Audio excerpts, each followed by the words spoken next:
Got a lot of stuff going on. Gonna be planting some plants and doing all the garden stuff. So I'll show you guys a little bit of what I'm doing. I hope everybody's having a blessed day. So yesterday we picked up a flat of banana peppers and regular bell peppers because of how poorly my peppers are doing that I started from seed because of the weather and the moles. So I do still want to can some banana peppers and have that stocked on my shelf this year. So we went ahead and invested in some plants from a local greenhouse that's pretty close to us. So before I fertilize anything in my garden, I make sure that everything has a really good drink of water. That way I know they're absorbing the fertilizer when I pour that on. So I'm using this Alaska fish fertilizer for my tomatoes, my peppers. I use it on everything, but today I'm using it especially on my tomato and pepper plants because they're struggling pretty bad because of the weather. Now, you put about 2 tablespoons inside of a gallon jug.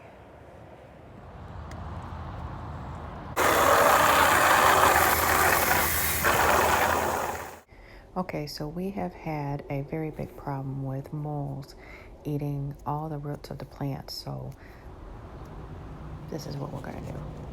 So this is what I'm gonna use in my hole before I plant this pepper plant in there to try to get rid of the moles and voles. Okay, so these little guys have been wreaking havoc on my plants, killing them. So the juicy fruit, when they ingest it, it is supposed to not be digestible for the moles, and therefore it ends up killing them. So that's what we're going to try. I've never tried this method before, and hopefully it works because I've lost well over 30 plants to these moles and voles eating the roots because they're trying to eat the grubs underneath the roots, and they eat the roots as well. So this is how I'm going to try to stop them. Give it a good drink of water. First time growing this, not sure. It's a mildly hot pepper. We'll see. And I'm gonna do the same thing with my tomato plant here with the fish emulsion. I'm just gonna put enough in there to give it like a drink of water.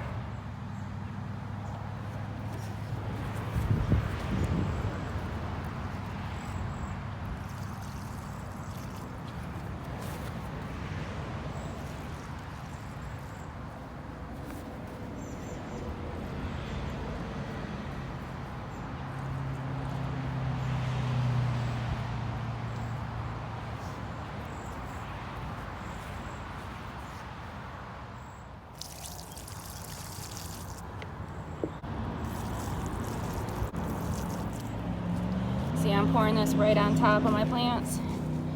With this fish fertilizer, you can do that. I've made the mistake of putting other fertilizers just around my plant or my plants, like this one right here. See here? This is some granulated fertilizer that I wasn't thinking about it when I put it on there, but see what it did? Yeah. So I would recommend for like, if you're gonna use the granulated stuff, next time I use it anyway, I'm going to just put it in the soil and not around the plant because it was too harsh for the plant. See this plant here? How the leaves are all dying a little bit. We're gonna see if this fish emulsion, which it did last year, will bring this back to life in a couple days. I'll let you know. So when you come across some of these damaged leaves and stuff like that on your tomato plant, you want to clip them off because you don't want to promote disease on the plant. So You just pop them off like this, or use a tool, use a clipper, but mine are on the other side of the garden and I didn't feel like walking over there and getting them. So this will start producing extra shoots like this, and the plant will be okay. You just got to leave one like main leaf on there, sun leaf.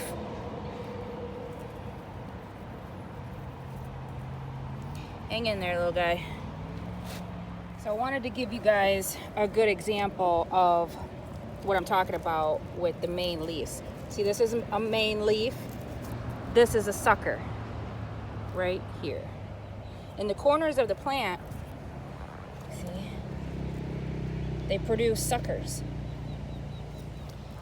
And you can, this is what they're talking about when they say trim off your suckers and stuff. That's this right here. These are suckers, and these will produce another plant. So as long as you keep like some of the main leaves on the plant when you're trimming it, you'll be okay.